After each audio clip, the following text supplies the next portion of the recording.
초대교회에서 감독과 장로는 같은 사람이 다른 호칭으로 불려진 것으로 직분을 맡은 사람이 대개 나이가 많았으므로 장로로 부르기도 하고 또 직무를 따라 감독으로 부르기도 했다고 합니다.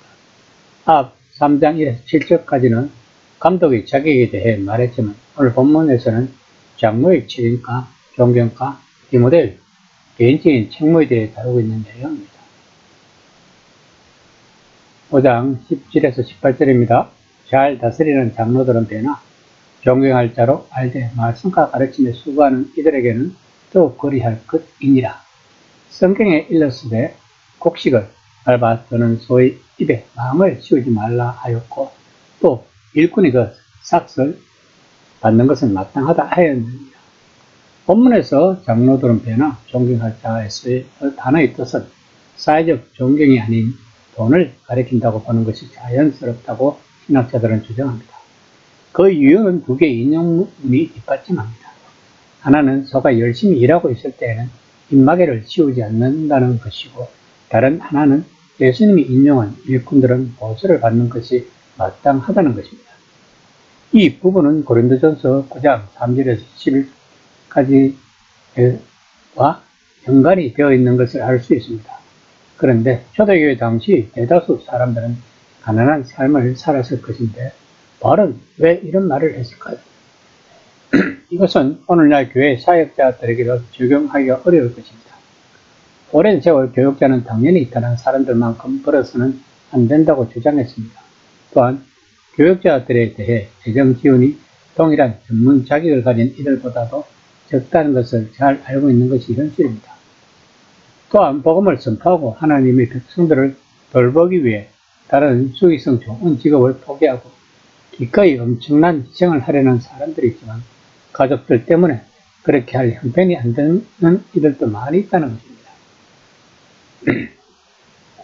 실제적으로 오늘날 대부분 교회 사역자들은 힘든 생활을 하고 있는 것이 현실입니다. 아마도 대부분 배우자들이 직업을 가지고 있는 것이 대부분일 것입니다. 그런데 바울은 본문에서 교회의 교육자들에게 생활할 만큼 보수를 보장하라고 권면하고자 하는 것입니다. 5장 19에서 20절입니다. 장로에 대한 고발은 두세 증인이 없으면 받지 말 것이요. 범죄한 자들을 모든 사람 앞에서 꾸짖어 나머지 사람들로 두려워하게 하라. 바울은 회중의 임원들을 고발할 만한 일이 있을 때 단 한 사람이 고발을 하면 그것을 받아들여서는 안 된다면서 고발은 두세 증인이 인정해야만 받아들여야 한다는 성경의 명령에 따르라고 분명합니다. 장로는 엄격한 자격 기준을 갖춰 선택된 존경받는 직책의 사람이지만 때로 행정상의 착오나 업무에 대한 미숙한 처리 등으로 사람들로부터 고발을 당할 수 있을 것입니다. 이때는 장로가 교회의 중직이기 때문에 그의 실수는 교회 안과 앞에 큰 영향을 끼치게 될 것입니다.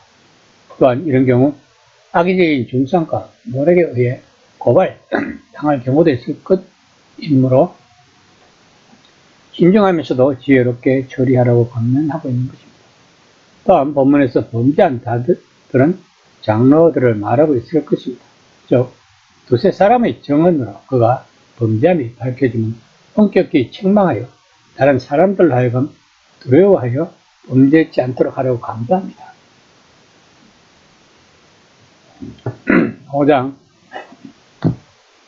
21에서 22절입니다. 하나님과 그리스도에서 택하심을 받은 천사들 앞에서 내가 엄히 명하노니 너는 편견이 없이 이것들을 지켜 아무 일도 불공평하게 하지 말며 아무에게나 경솔히 안수하지 말고 다른 사람의 죄에 간섭하지 말며 내 자신을 지켜 정결하게 하라. 바울은 디모데가 자신이 좋아하는 사람들에게 호의적으로 행동하려는 인간적인 생각을 경고하고자 하는 것입니다. 아마도 바울은 디모데를 선임 장로로 생각하고 있는 듯합니다.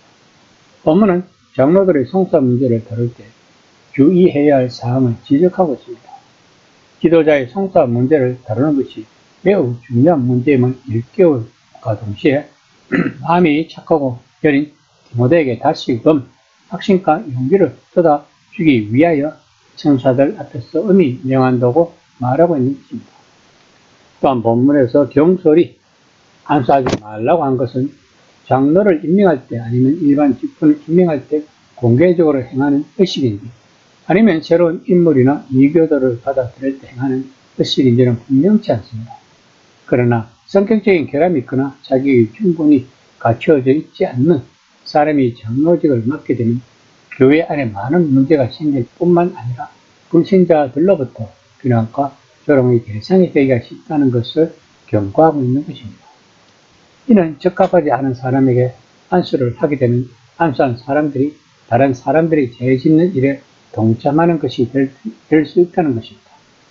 물론 안수를 준 사람이 죄를 범하는 것은 아니지만 후에 고통과 슬픔을 피할 수 없다는 것입니다. 그러면서 바울은 디모데에게 대한 개인적인 충고를 합니다. 5장 23절입니다. 이제부터는 물만 마시지 말고 내 위장과 자주 나는 병을 위하여 포도주를 조금씩 쓰라. 오늘날 여러 임상 실험에 따르면 대다수 성인이 포도주를 적당량을 규칙적으로 마시면 소화를 돕고 심장과 몇몇 다른 장기에 유익하다고 합니다. 바울은 디모데가 스스로에게 엄격한 사람임을 알고 있었을 것입니다. 그는 아마도 가끔이라도 술을 너무 많이 마시는 것을 판단력과 언어 능력과 행동을 손상시킨다고 생각한 것 같고 그래서 그 당시 사람들이 물 대신 많이 마신 포도주조차 피한 것 같습니다. 하지만 바울은 디모데의 건강에 자주 문제가 생김을 알았던 것 같습니다. 그런데 그것은 적당량의 포도주로 개선할 수도 있는 것이었습니다. 바울은 지금 현실적인 조언을 하고 있는 것입니다. 5장 24에서 25절입니다.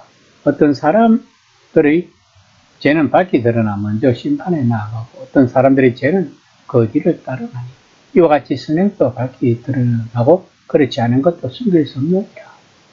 본문은 애매하고 불명확한 것처럼 보이지만 앞서 23절을 삽입구로 보고 22절과 연결시켜 그 의미를 더욱 보충하는 것으로 이해하면 그 뜻이 명확해질 수 있을 것입니다. 즉 죄가 드러나는 방법은 여러 가지가 있으므로 장로나 그 밖의 다른 직분을 선택하고 안수할 때는 특별히 주의를 기울여야 한다는 것입니다. 누군가에게 안수가 하기가 쉽지만 그 사람이 준비되어 있지 않다는 것이 드러나 나중에 그들을 체크해야 한다면 그것은 참으로 비극인 것입니다. 결국 그들이 안수 과정에 참여함으로써 과거에 그들이 행한 일들을 묵인한 셈이 된다는 것입니다.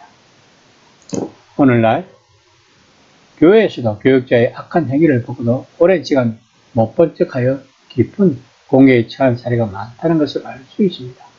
오늘 본문을 참고 삼아 다음 세대가 같은 실수를 반복하지 않도록 조치를 취해야 할 것입니다. 이 서신은 신학적 밀사오고를 피하고 우리에게 현실적이고 실제적인 지혜를 주고 있습니다. 교회는 둘 다가 필요할 것입니다. 이 시간 나에게는 과연 신학적이고 현실적인 지혜를 잘 가지고 있는지를 한번 생각해 보는 시간이 되었으면 합니다.